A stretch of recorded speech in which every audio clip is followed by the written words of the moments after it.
kind of is like almost like a jokey basketball team in the sense that they always win and they do fancier moves. They always play a team that always loses. And my idea was, what if we followed the Washington Generals, the team that loses every single game, and treat it very seriously? Like, why can't I win? Why do we lose every game? And that was where my idea started.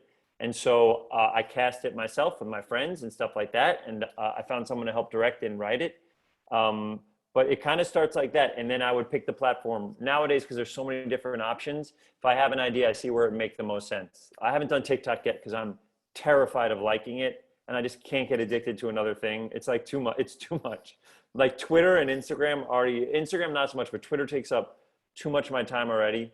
I will say, while we're talking about online content, it's so fun to me that I can post the same thing on Twitter and Instagram and it will get two wildly different numbers. Like for some reason, the Instagram audience loves it. Exactly what Marisa was saying. The different platforms deal with different audiences and things that people like more.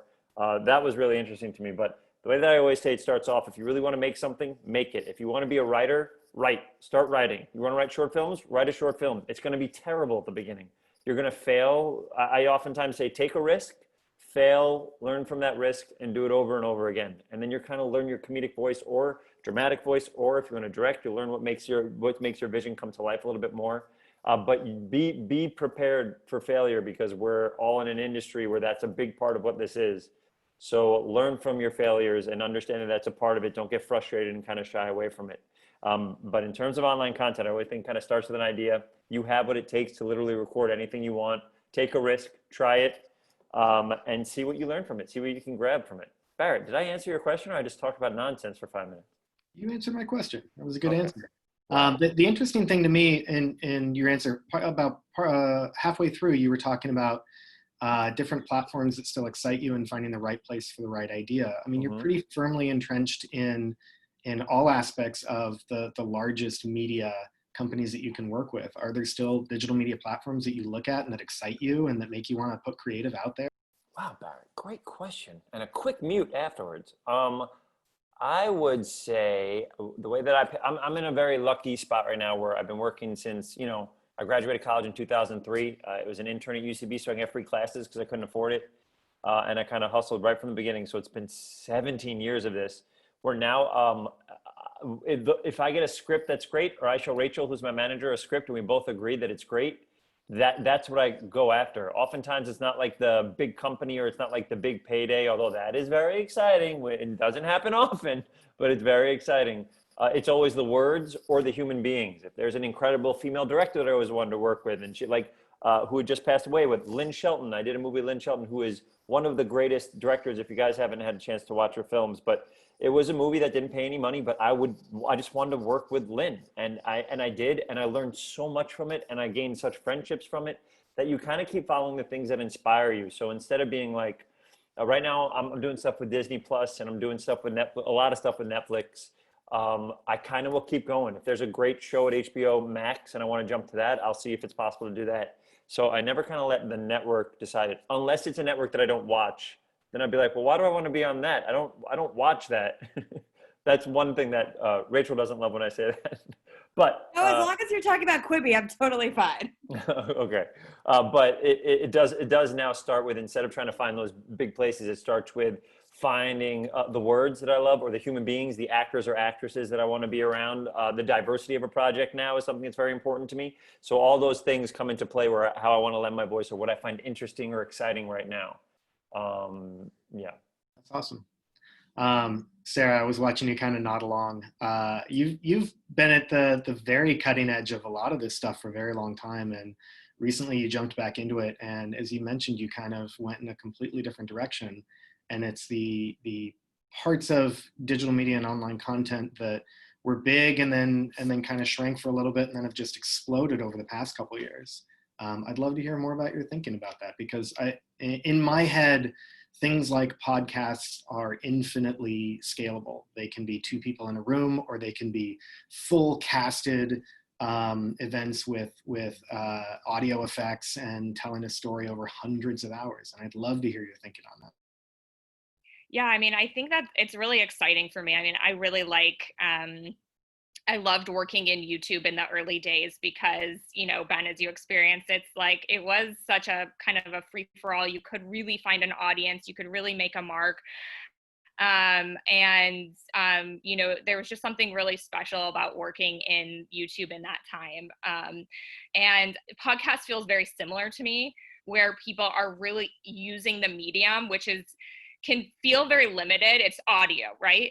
But I love what people have been doing and innovating within the constraints of audio. And I think you can get really creative.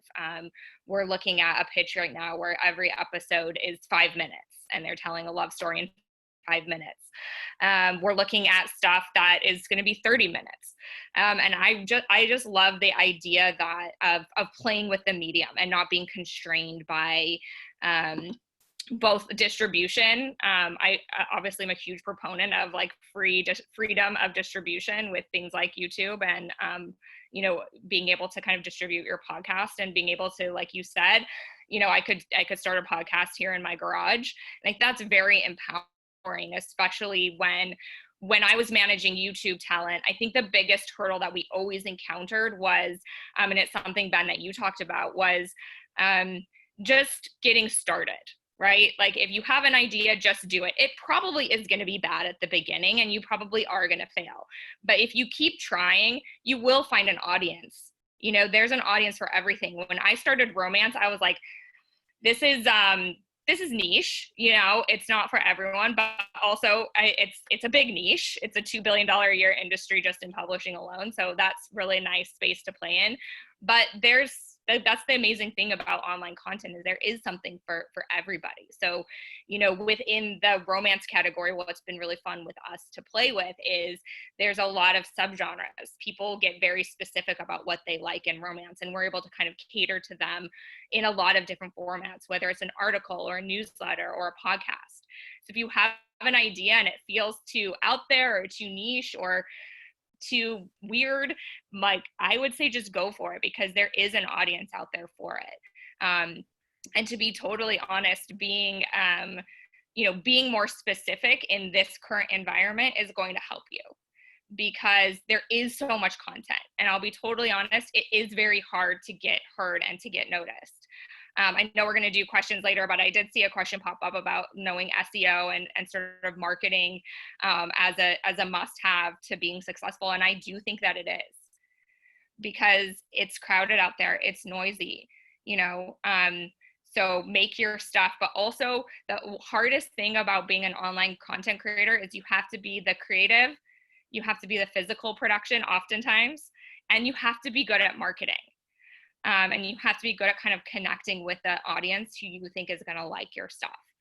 And then also knowing how to, you know, either keep that as a hobby or knowing how to monetize it. And that's why things like I was talking about newsletters and podcasts.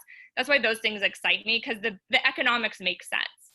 You can do them for very cheap or free, and you can make money. Like I pay for a couple newsletters, you know, because I just love them that much. I pay to be part of a forum because I love it that much. If you have people willing to pay, even if it's, you know, $1 a month or a couple dollars a month, if you're not spending any money, anybody paying for you is revenue. And so you can actually make a business. You know, I think a lot of times we think, oh, we need to have these big crews and we have to do things, but you can either pull your friends together if it's scripted, and kind of pull it together. Like one of my favorite podcasts, scripted podcasts, which you should all listen to, called Moonface. They pulled that together. I mean, it is some of the most brilliant sort of audio, like amazing. They just layered in sound effects and the acting's amazing. And they just pulled their friends together and did that. And then the guy who created it got a job at Spotify, and now he's starting his own company to do that for other people. So, you know, just thinking in that way, I think is smart in this, you know, sort of current environment. Can I add something to what Sarah said? Sarah said a slew of very smart things, just a barrage of smart things. But one of the things that she said that really connects with me, that's something that we do when so I do long form improv. I've been doing it for a very long time. And one of the things she said is like, there's like a the specificity of what you do, like whatever you think you're interested in, you can make it that. And just because there's very small slices, there's like a genre for almost everything. One of the things we talk about when we do improv is always play to the top of your intelligence. Never dumb something down because of the audience. Like don't try to dumb it down because you think the audience isn't smart enough. Always assume the audience is as smart as you. And that has always played great because oftentimes when I'm on stage, I'll use very specific references from whatever. And you'll see those get the biggest responses because the people who love it, the audience may be smaller, but I love the idea of always don't feel like you have to change what you find interesting because of the person you're speaking to or you're performing for at that particular time. I think it's important to do that. That's kind of a aspect of what you were saying, right, Sarah? Yeah. I had something else really, really groundbreaking to say. Like, it would probably make everybody, like the most successful version, but I forgot it. I forgot what I was going to say. We're expecting gold from you, Ben. Don't. Oh my goodness! And these sentences, it's literally you could go up to any manager, you say it to them, and done. You did it. You're the top of your game. I just forget what it was. No, it's probably something really stupid. But if I remember, but that especially when we're performing, it's always don't treat the audience stupid. Play to the top of your intelligence. Like there's a game I beat this again. The audience of it was small, but there's people who connect with it. I play video games too. Played a lot when I was a kid, but I just played this game called Ori, which I can't imagine. Has anybody here heard of Ori and the Will of the Wisps? See, Victor. So two people know what this is. So I tweeted about it. Yes, Dylan. So I tweeted about it. And the game is incredible. I was so moved by this video game. And the audience was far smaller of the people who reacted on Twitter. But of those people, they were like so excited that someone was talking about that game. And it's the music of the game. And it's the visuals. And it's the story of the video game made me cry. I don't remember the last time a video game made me cry. So that's just an example of that. Like what I found interesting at that time, even though I don't know if it was going to be a big, broad audience of people who got it, the people who connected with it, loved it, and we got to have a conversation about it. Barrett, take it away. You got to unmute yourself, Barrett. You're halfway to the goal line. You got to unmute yourself. There you go. Thank you, Ben. Thank you for throwing it back. So both you and Sarah said something, and anybody can answer this. But you talked about the importance of marketing specifically and getting good at marketing. And we've had so many questions about, and we will continue to have, because it's such a difficult question. How do you build an audience? How do you get good at SEO? How do you learn to be good at marketing? And so how do you learn to be good at marketing if being good at marketing is an inherent and important part of building an audience? What is SEO? I'm so sorry. What does SEO stand for? Social something something? It stands for search engine optimization. And so basically, like when you have a website like ours, sort of like the not layman's, sorry, but the way of saying it is like clickbait is kind of the most sort of easy SEO that people understand and they know that term. So if you put like, BuzzFeed's obviously like the masters of this, like, top 10 funniest tweets, number 8 will make you cry. Like it's basically learning how people search and then catering to that so that you show up high on search results. Got it. The way that I learned it, and Sarah could tell me if I did this wrong, and Marisa, please come in and save me. But I started off by doing shorts that I would put on College Humor, Funny or Die. I don't think either one exists anymore. And YouTube when it first came out. And the way I was a freelance writer. I used to fax in jokes to David Letterman, who was the host of The Late Show before Stephen Colbert. And then I did it for Weekend Update when Amy Poehler and Tina Fey were the Weekend Update anchors. And the way that I started was I did a website called rejectedjokes.com, and it was all my jokes that were rejected from those two shows. And I had thousands of jokes. I wrote 15 jokes a day every day for years for these two places. 15 jokes just a day for Letterman, then 20 jokes every weekend for Weekend Update. And this is one of the hustles I did at the beginning. I just wouldn't stop writing. I just wanted it so bad. I used to write for Wizard Magazine, which is a place that talks about comic books. Toy Fair, which talks about toys. I did an article for them. Like any place that would let me write for them, I would do it because it's an opportunity for me to get better.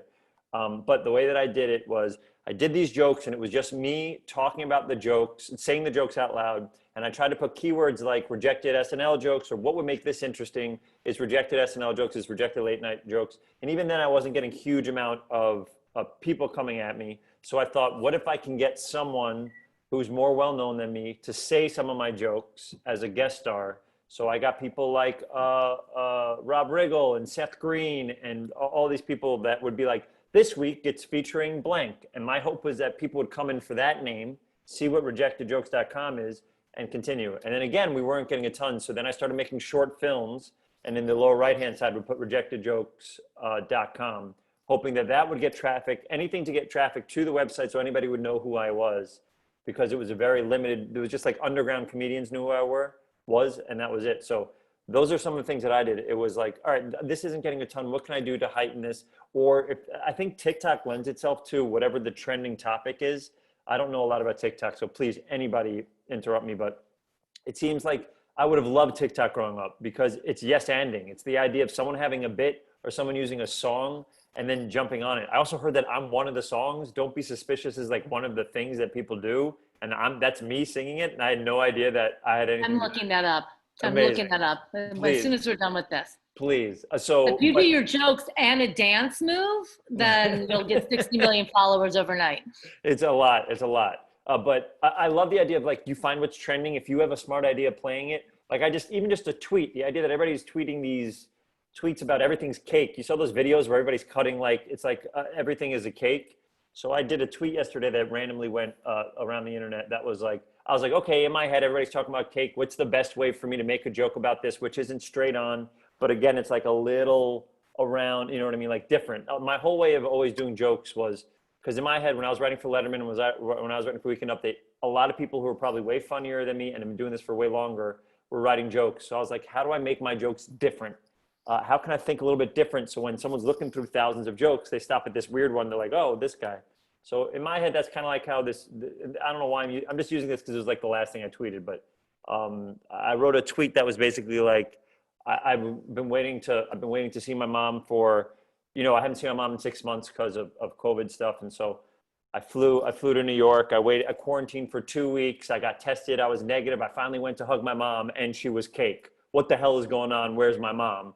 Like, and that was kind of it. But basically that's a good example of, we see what's trending. Like that aspect of that thing was trending. I saw so many cake tweets and videos that I was like, all right, what's a way to make this a little bit different? And so that was kind of what I did. But that's kind of how I started also by doing YouTube shorts and stuff like that. My first ever YouTube short. Yeah, please go. I think that, no, I was gonna say, I think that ties in really well into like what makes really good marketing, which is for you, like defining what your brand is. Like what is your humor and how are you going to differentiate yourself from the other thousands of jokes that are there, and that you have a specific voice and then you stay true to that voice. And you can go left, right, upside down and expand upon that. But when they're coming to see Ben Schwartz, they're getting this. And it's consistent, and it's smart, and it's honest, and it's always there. And I think like that is one of the biggest things about marketing is really defining what it is you're selling. It can't be, you can't sell every color in the rainbow unless you're selling a rainbow. So being very focused on it and like write down like every single part of like, what is it? What is the genre? What's the log line? What's my demographic? Who's seeing this?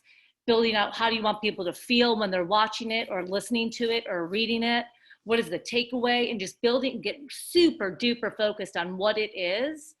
And then your audience will come to that because you're always delivering the same message around the brand, whatever it is. It could be a comedy, it could be a podcast, because we have very smart audiences. I mean, I think the kids watching content today, you cannot trick them. They're so smart.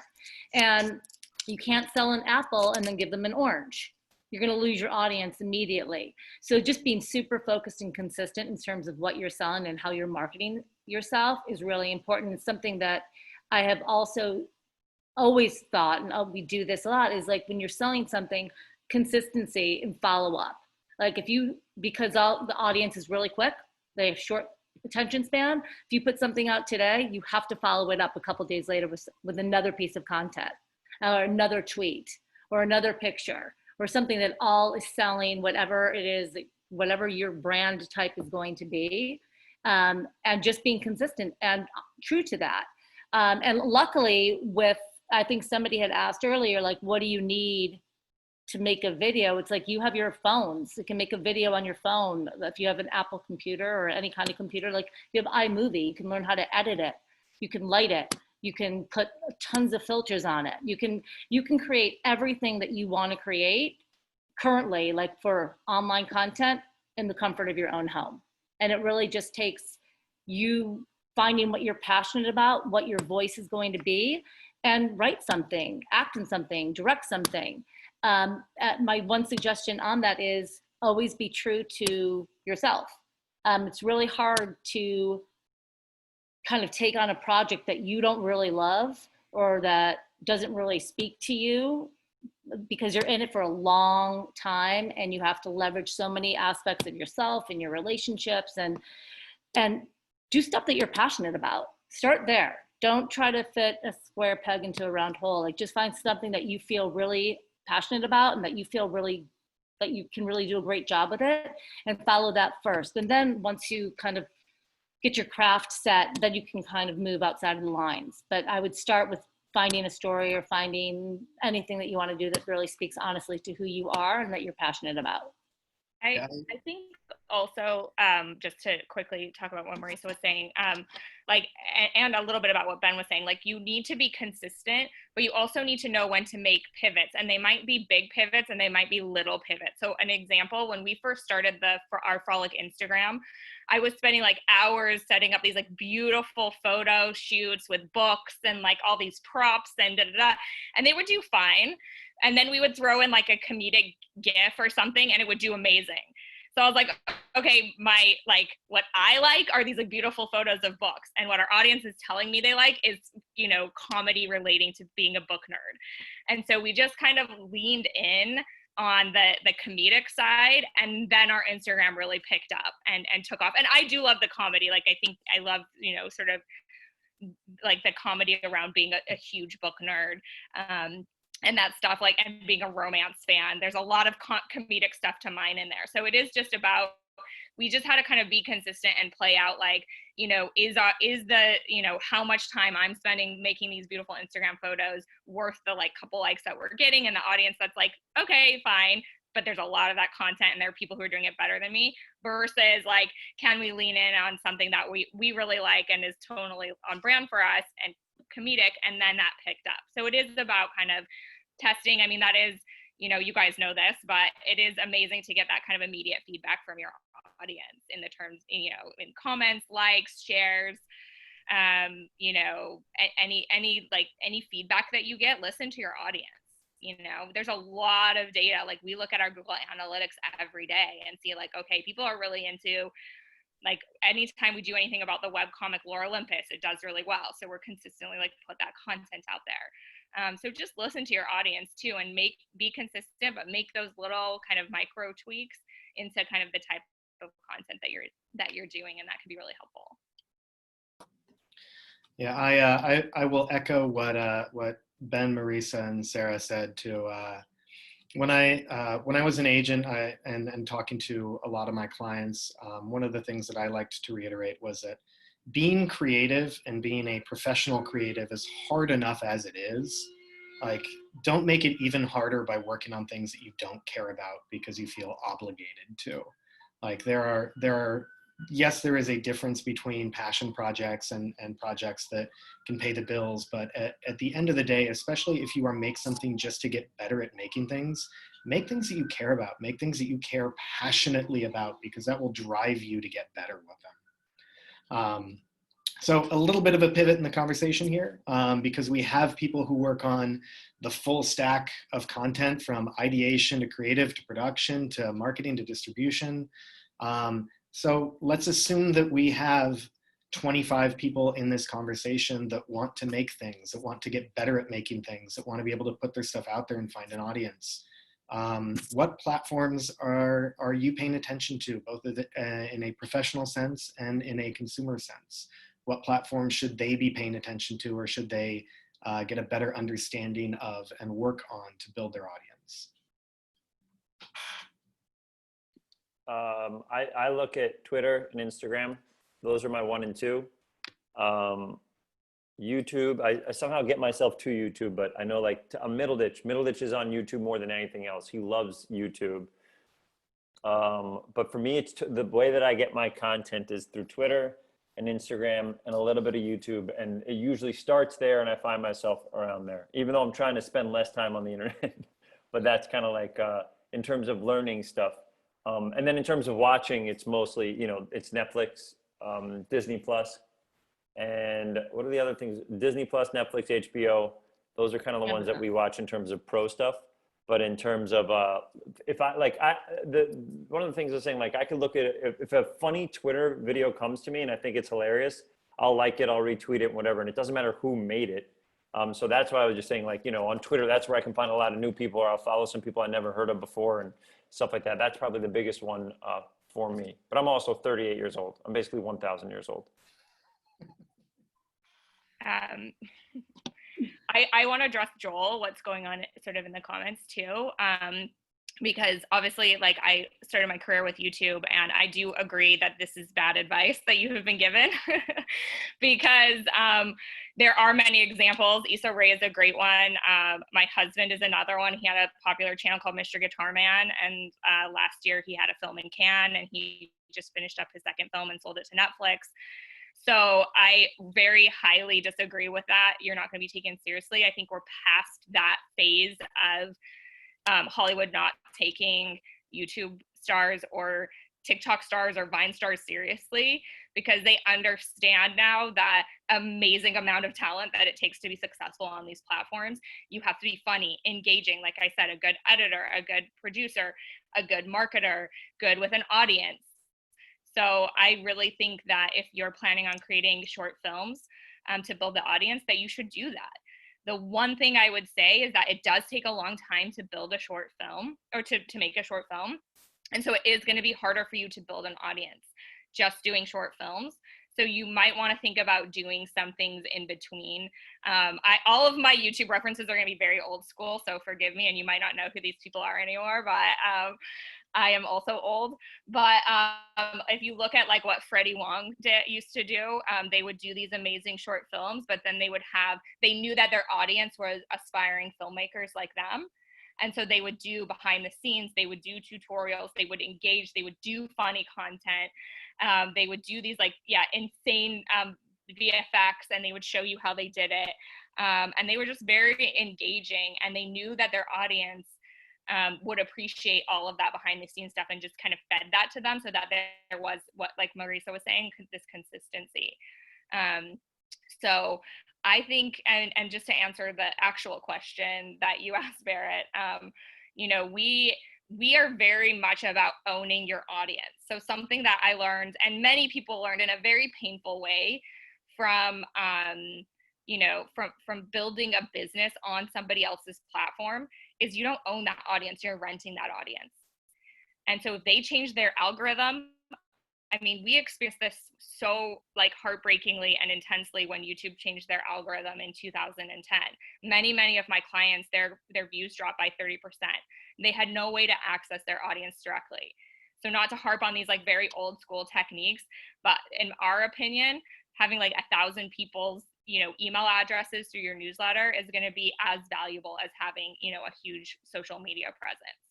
Not saying not to do one in lieu of the other, but just being aware that you don't own your audience when you're building it on Twitter or Instagram or TikTok. Like if TikTok gets banned, what are these?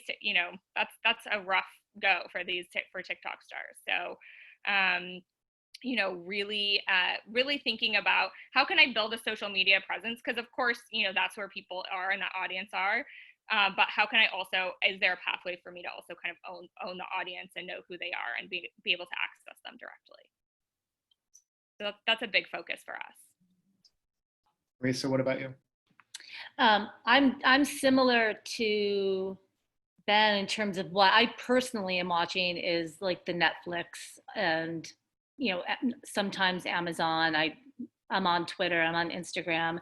I'm not on Facebook that much, but they're the biggest online platform.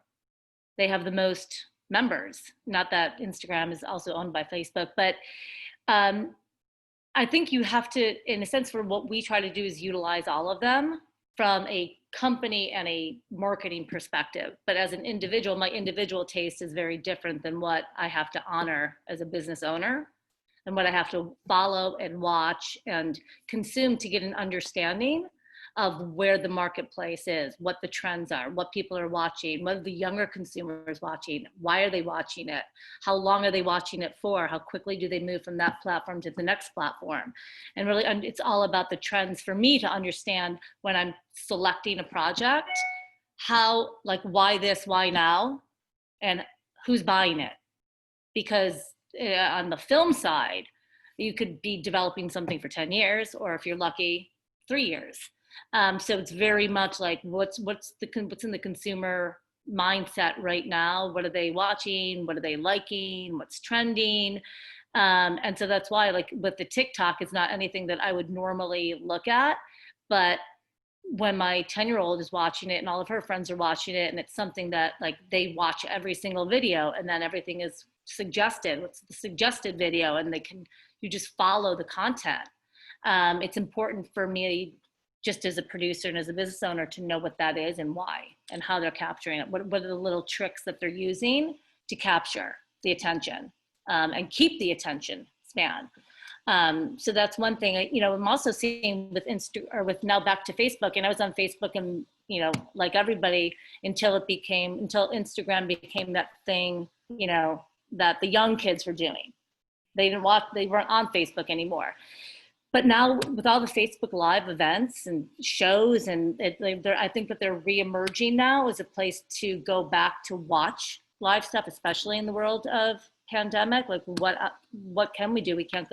We're not going to see concerts. We're not going to, you know, live events per se. So how can you get that fix from being somebody that's out in social and wants to go listen to music or go to art galleries or do anything pertaining to a social environment? How can you engage online? And I think that Facebook is doing a lot of that in the longer format. And then of course we Zoom all day, every day, meetings, cocktail parties, lessons. So that's it. So I want to tag on a little bit to Joelle's question. So we have 25 minutes left, and between the four of us here, we could spend that time doing nothing but naming people that we know that did something online and then moved on beyond that because they were taken seriously. And it's not just, you know, older references. I want to say 2 weeks ago, there was a YouTube creator named Julie Nolk who did a video called "Explaining the Pandemic to My Past Self."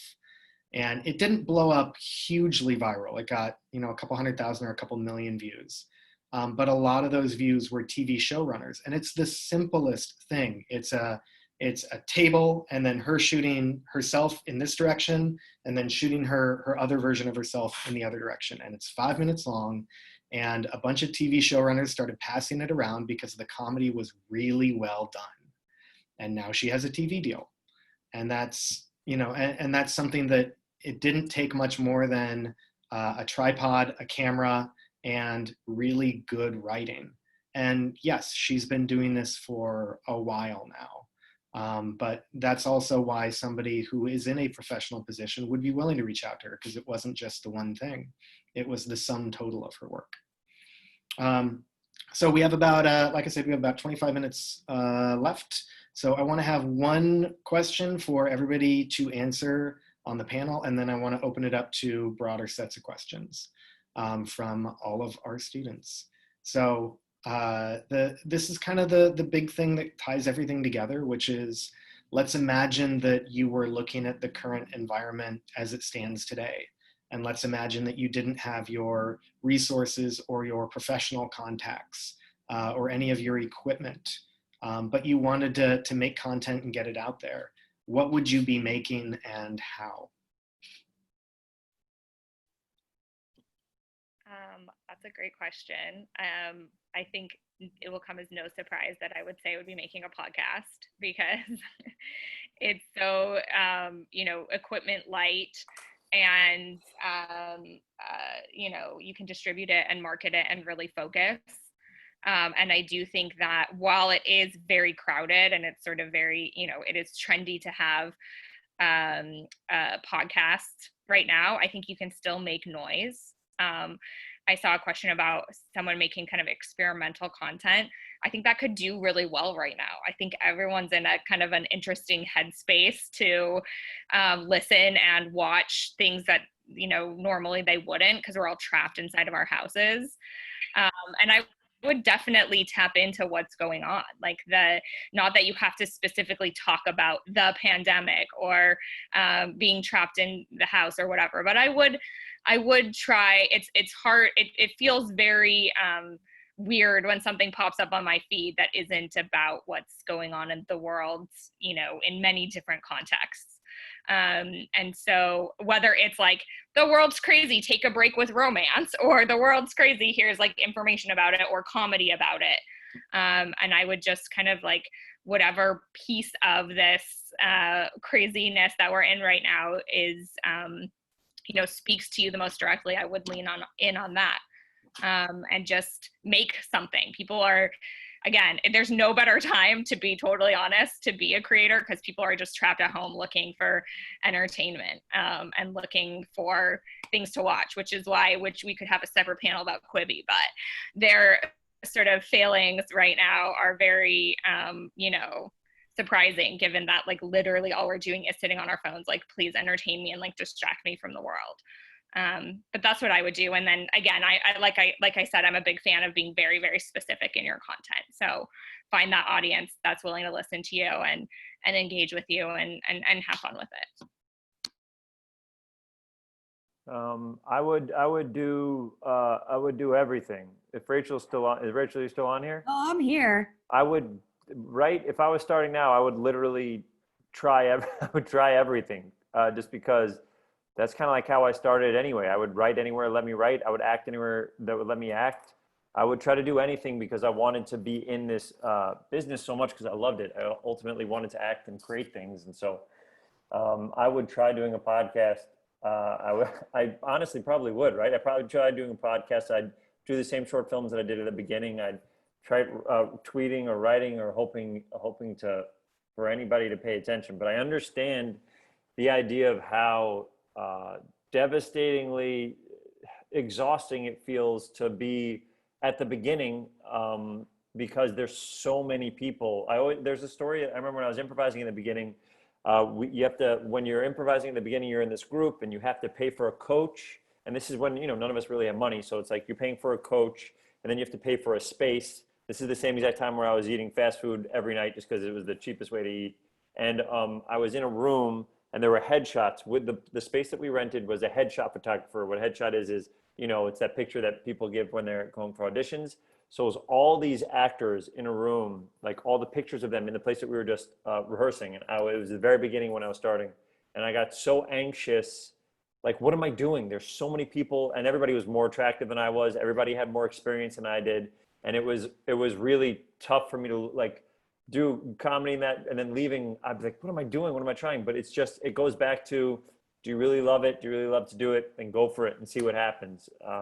Especially now that you're young, be creative and see what happens. You have the rest of your life to try to pick up a different occupation if that's what ends up happening. But I would definitely make short films. I would definitely find some version of a way to either tweet about something or Instagram about something, or just even if people aren't paying attention, you don't know it, but you're honing your voice. You're finding what you enjoy. You're finding what you enjoy, what things you like to tweet about, what things you like to watch, and but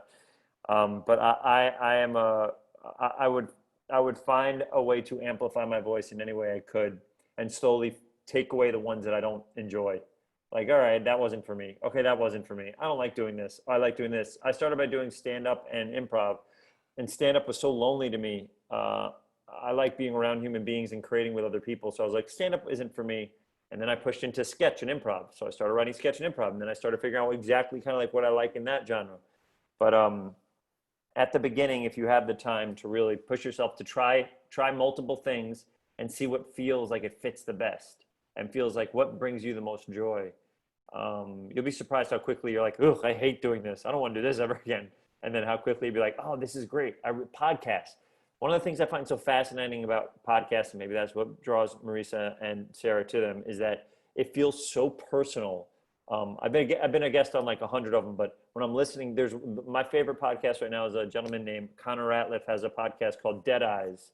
Has anybody listened to that? Do Sarah or Marisa or anybody? Oh, see, I get to introduce you because not a lot of people know about it. Oh, okay. Of course, Victor, classic Batista. So basically what it is, Connor Ratliff, who's an improviser in New York, this is basically a perfect example of what makes his story unique. He is an incredible improviser, one of the funniest improvisers I've seen. And he's in New York in a platform that maybe not a lot of people have seen him, although he's in a Search Party, he has roles and things.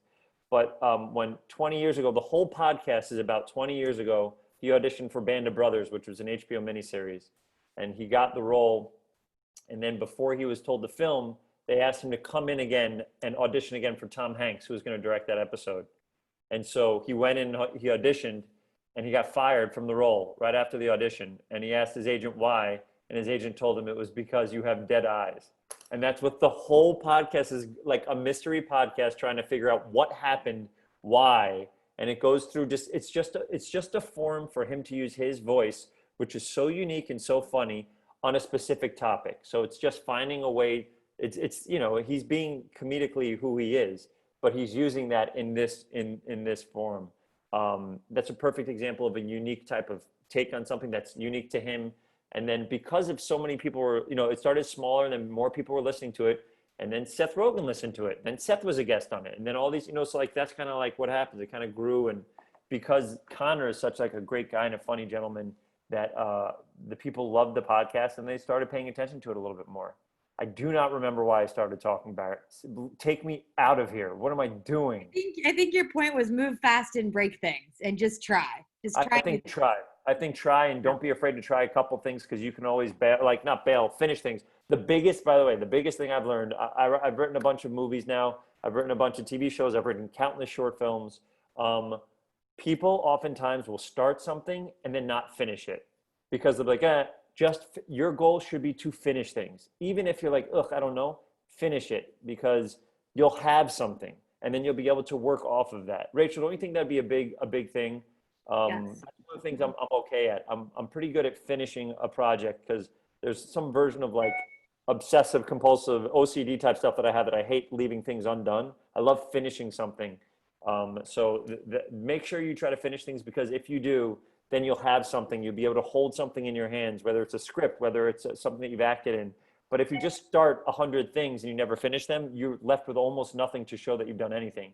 So I had a showrunner once tell me that the best draft of anything he's ever written is the first draft because now you can revise it and make it good. Yes, and may I also say, Barrett, it's always the most fun because it's before people give it countless notes and change your ideas. It's my favorite thing because I was like, this is what I think is funny. And then someone who's paying me is like, nah. And then we learn what I have to change it to. But I think talking about my notes there. I feel like that was a subtweet. Oh yeah. Rachel gives good notes. Rachel's the quickest reader of anybody I've ever met in my life, which makes me feel like she doesn't really read the whole thing. But I think she does. She's just a very quick reader because she loves reading. She reads books all the time. She reads scripts all the time, and she has joy from it. And then she just yells at me. Marisa, what about you? I agree. Like just to just try everything. It's fun at this point when we've launched, the impact arm. It's going back to my roots a little bit in terms of making short films and making stuff that is meaningful to me and not being confined by what necessarily the buyer wants, but telling authentic stories. And when I started out, and I didn't go to film school, I really wanted to be in the film industry. And so I aligned myself with every filmmaker that I could find in New York. And I drove grip trucks. I did craft service. I did hair and makeup. I did when I showed up on set, I was like, I did everything. And ultimately what I found for myself is like, I'm a really good producer because I like putting a puzzle together, which is really what producing is bringing all the pieces together and hopefully they fit well and you come out with something that somebody actually wants to pay for and watch.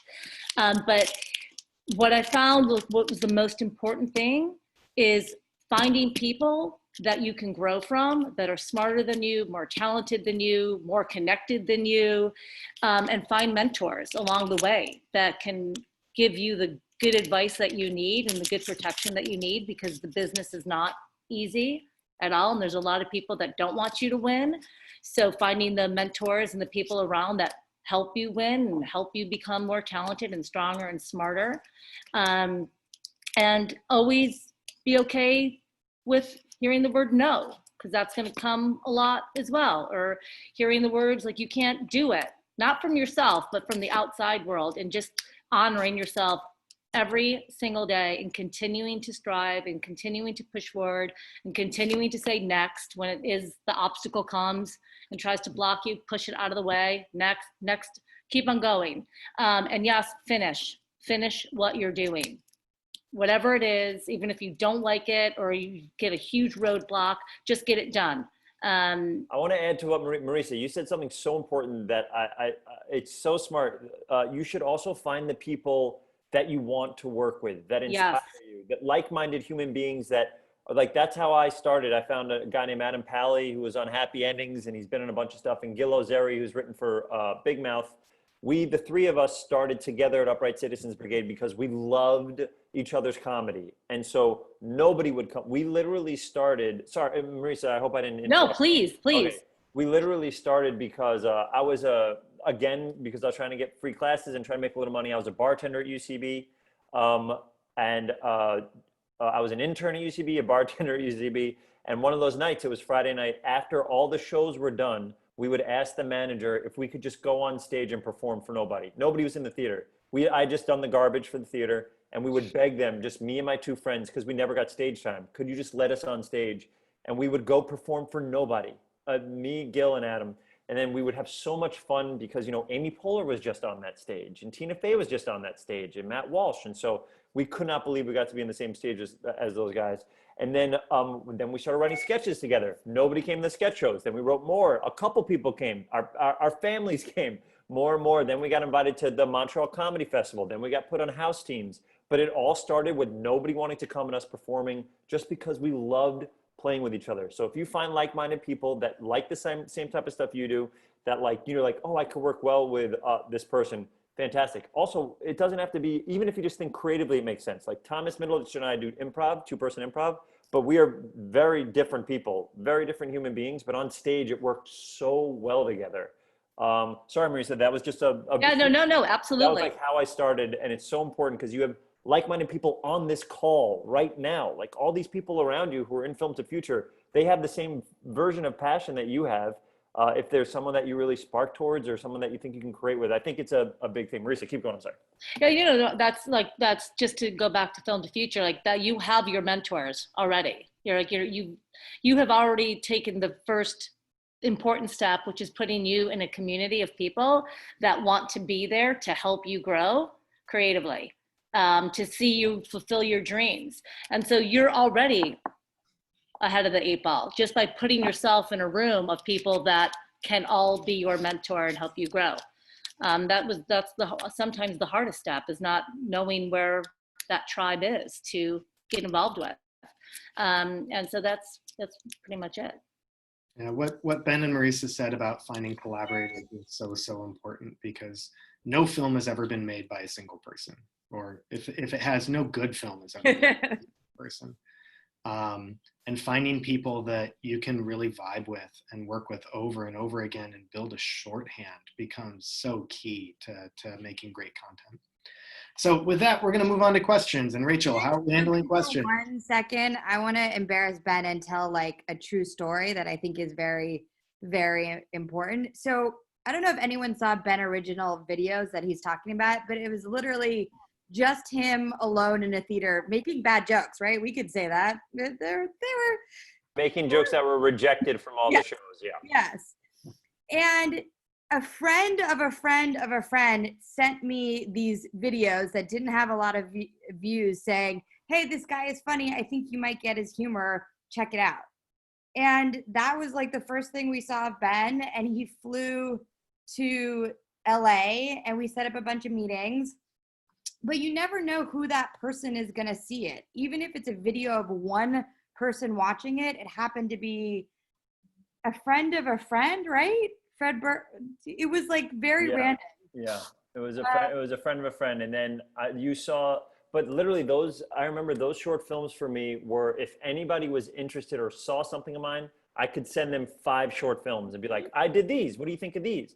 So Rachel started by seeing those short films, and then I sent them a page of my jokes, and they liked it. And by the way, this is also, Rachel at the time was at the very beginning of her career. They were in a very small office. They were figuring out exactly, her and Jesse, how to do things. So it's the same type of hustle that Rachel was doing on her side. She recognized maybe I had a little bit of talent.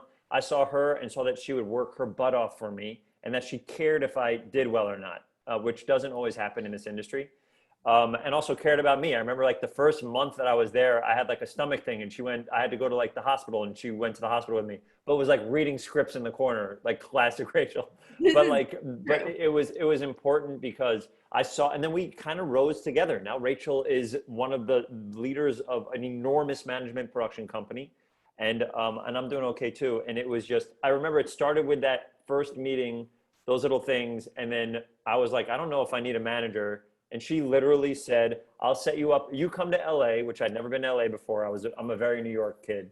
And she's like, you come to LA, I will set you up on so many meetings every single day. And if you get a job from those meetings, then like, you'll be like, hey, you know what? It's due to you that I got these, you should represent me. And so Rachel even took a chance on that, and she was right. I took a bunch of meetings. I got some people were starting to get interested, and I was like, you're right. I wouldn't have made the next step without you guys, let you guys represent me. And that was 2004, maybe. That was a long time ago.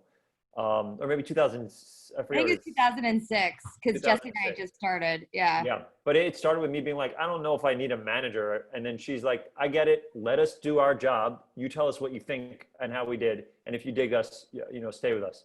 And now Rachel has $1 billion. No. No, it's very kind. But the point I'm trying to make is like, you don't know who's watching. It could be one person who is the connection you need. So I think, Joelle, and I think to the whole class, there's a lot of fear of putting stuff out. And there's a lot of fear of putting stuff out if 3 people watch it. But that is truthfully what's going to happen when you start. It just matters that you're putting stuff out there, because let me tell you, if you don't put out anything, nobody's watching. Your audience is 0. But back to you, BG. I just wanted to kind of throw out that story as like, just start. Just get started, put stuff out there, finish it. Who knows? Well, I saw that Victor raised his hand. So Victor, you got a question. Sorry. Hi. Hello, Mr. Schwartz. Hi, big fan, long time. I watched you on Randy Cunningham. I didn't even goodness. know it was you. I didn't even know it was you at the time. I just knew, haha, his voice is funny. I like him.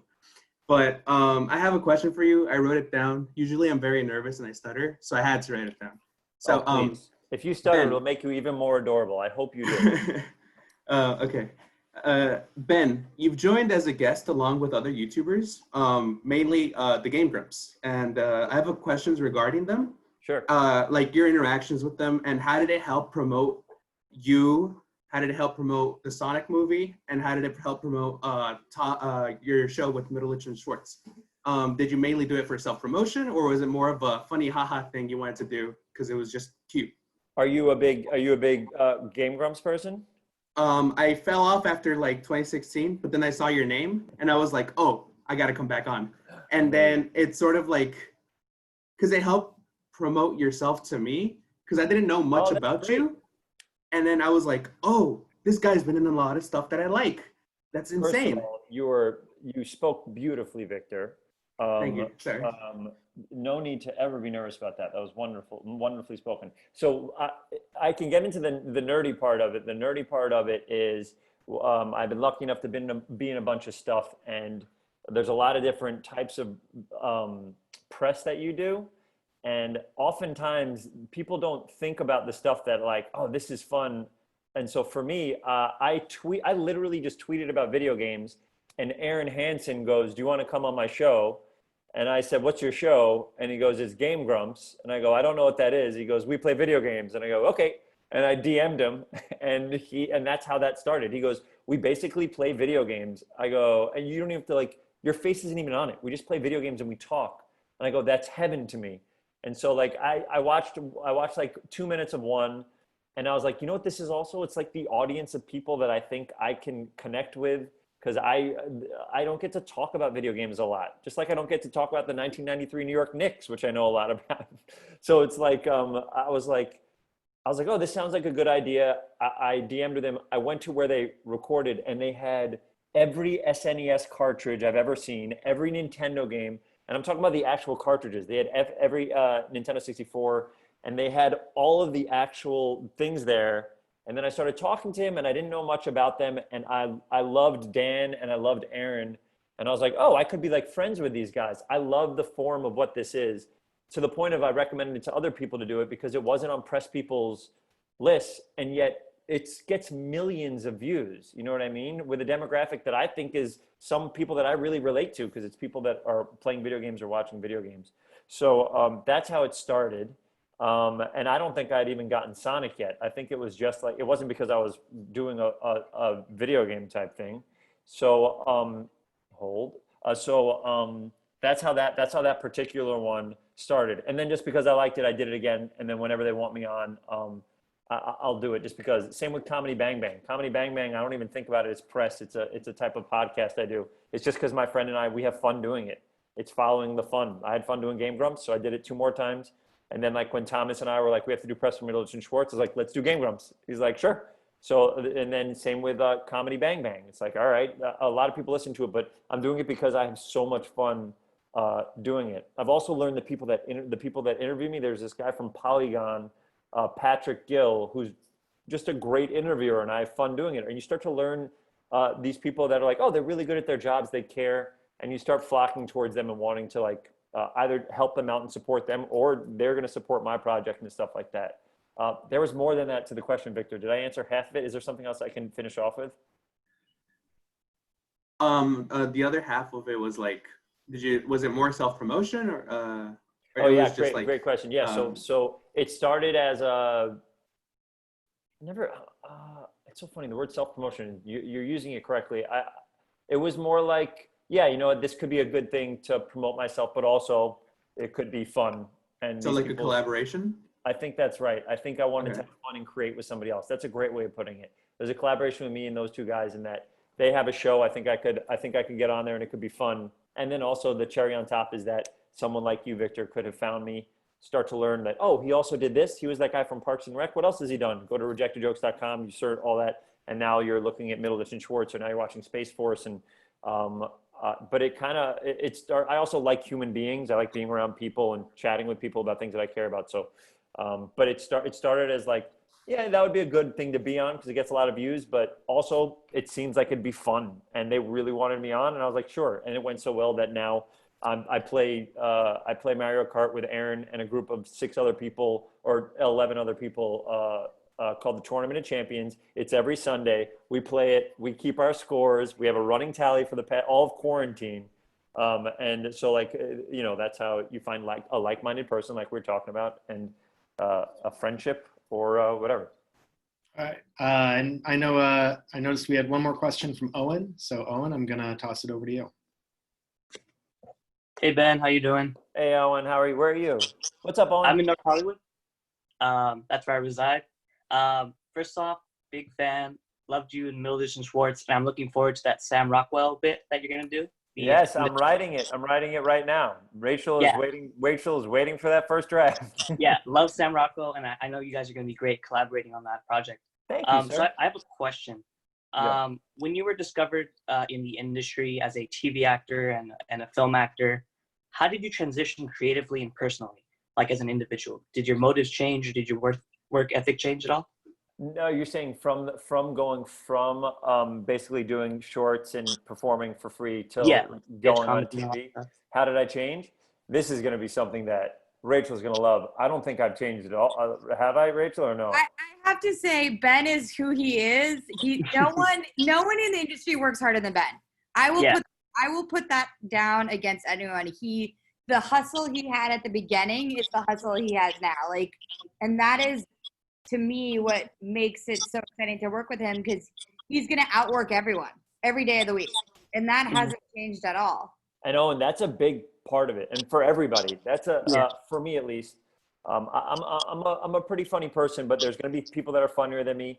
But I really worked hard, especially at the beginning. I still do it now, but I mean, I would wake up at the beginning when I was like, when I started freelancing for Letterman, I'd wake up at 6 a.m., write 15 jokes, be a page for Letterman.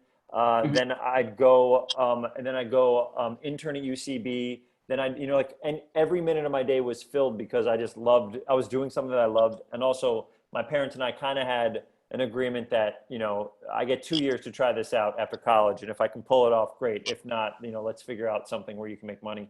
But it was just that I was passionate about it, and I wanted it bad enough that I was like, I'm going to work my butt off. That way, if I fail, I can look back and be like, I tried everything and I failed. So you know what? I can't look back and be like, and there's even someone here. I don't know if the story helps at all, but there's a woman here who is an actress, and she was trying for a very long time and didn't make any money, and she was losing her heart for it all.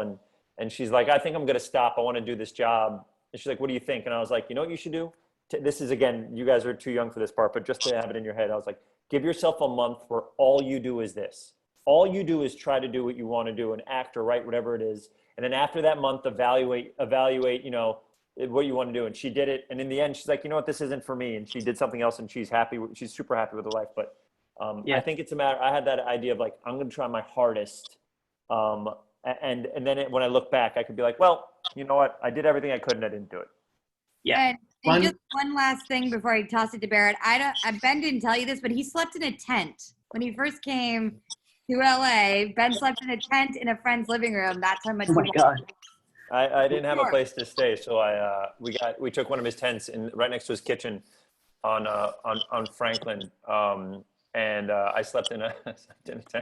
But let me tell you why. Because when I would fall asleep, I'd just be like on an air mattress next to his kitchen, and he's like, I can't wake up to you next to the kitchen while I'm like making a bagel. He goes, So he gave me his tent that he camps out at, and so when I was writing for the Oscars at the beginning of my career, I was sleeping in a tent, and Rachel was the only person that knew that. We have one last question from the odds. One more time. Hi. I have a question for Ben.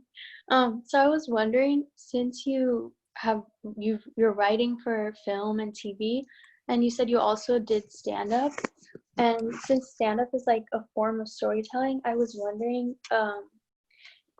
when writing material for stand-up, did you ever use the idea of like 3-act structure, and like what was your process of writing material for stand-up? Great question. So I've never really did stand-up. I did something called long form improv, but your question still works perfectly for that. So basically what happens in long form improv is we get a suggestion and we make up an entire show. Right now our shows are around an hour long with just me and one other person. But oftentimes there's a group called the Groundlings that they would take all their improv stuff and they would turn it into sketch and written word and stuff like that. I've never done that. I've done thousands of improv shows, and I've never taken what I've done and turned it into something.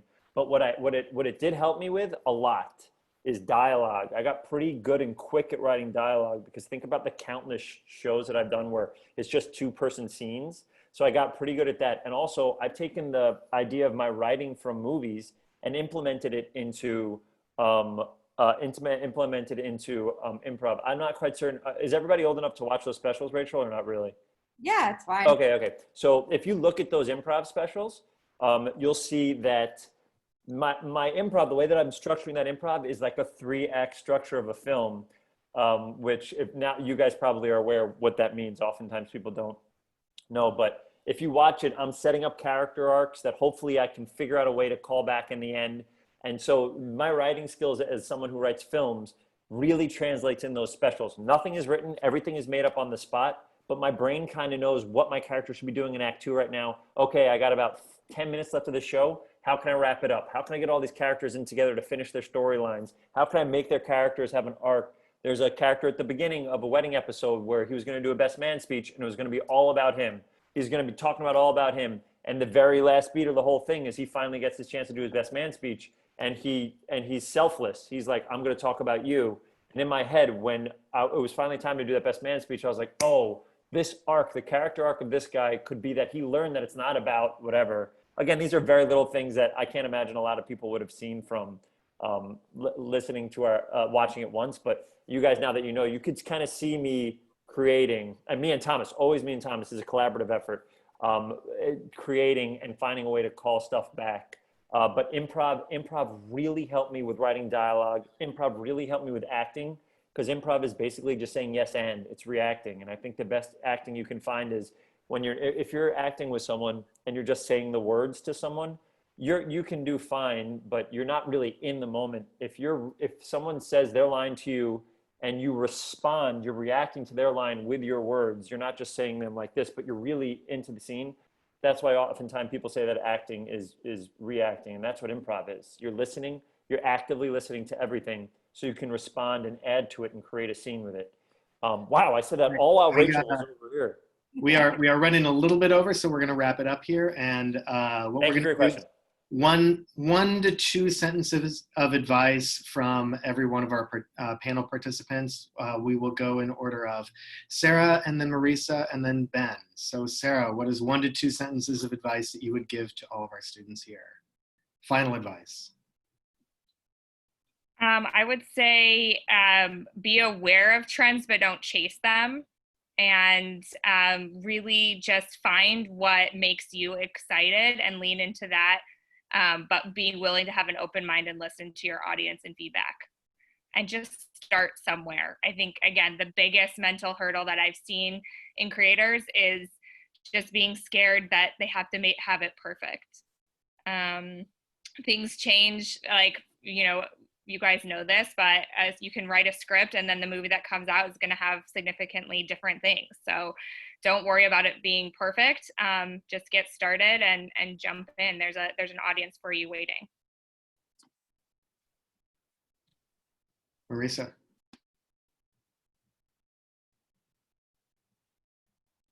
Marisa, you're muted.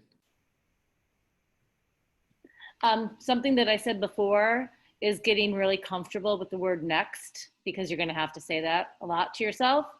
And then the other thing is, like, you don't ever know who you're going to be in the room with. And so always be prepared.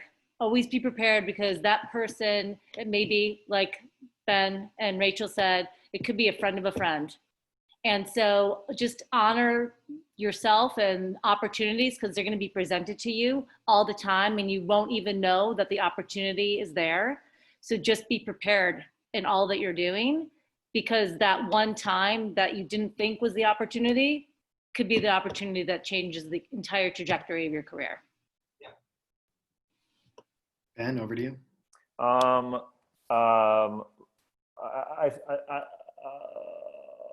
What if I just passed out right then? One of the things I would say is, if you have the opportunity to talk to someone like Sarah or Marisa, listen. If you're in the room and someone's willing to talk that has the level of experience that those two humans have, listen. Rachel, Barrett, if any of those people, like, truly listen. I always am learning, always. Even now, but at the beginning of my career, anybody that would have a meeting with me, I would say yes to. Rachel put me on every meeting because I just wanted to learn. So, and you're always going to learn from people who have more experience than you. So if someone like Sarah, someone like Marisa, someone like Rachel, someone like Barrett wants to talk, listen. One of the biggest things I tell to people who want to be artists in a sense of writing, directing, acting is what I said before. It's don't be afraid, take a risk. Don't be afraid to fail. You're going to fail. So take a risk, fail, learn, get back up and take another risk. You're slowly going to get your voice from that. Yes, find the people that you like working with. Work with them. And as Sarah always says, Sarah, what do you always say? Oh, sorry. I was trying What do I always say? I was trying to put her on the spot to say something absolutely insane. I think. What Have about fun. you, Barrett? Yeah, that's it. Always have fun.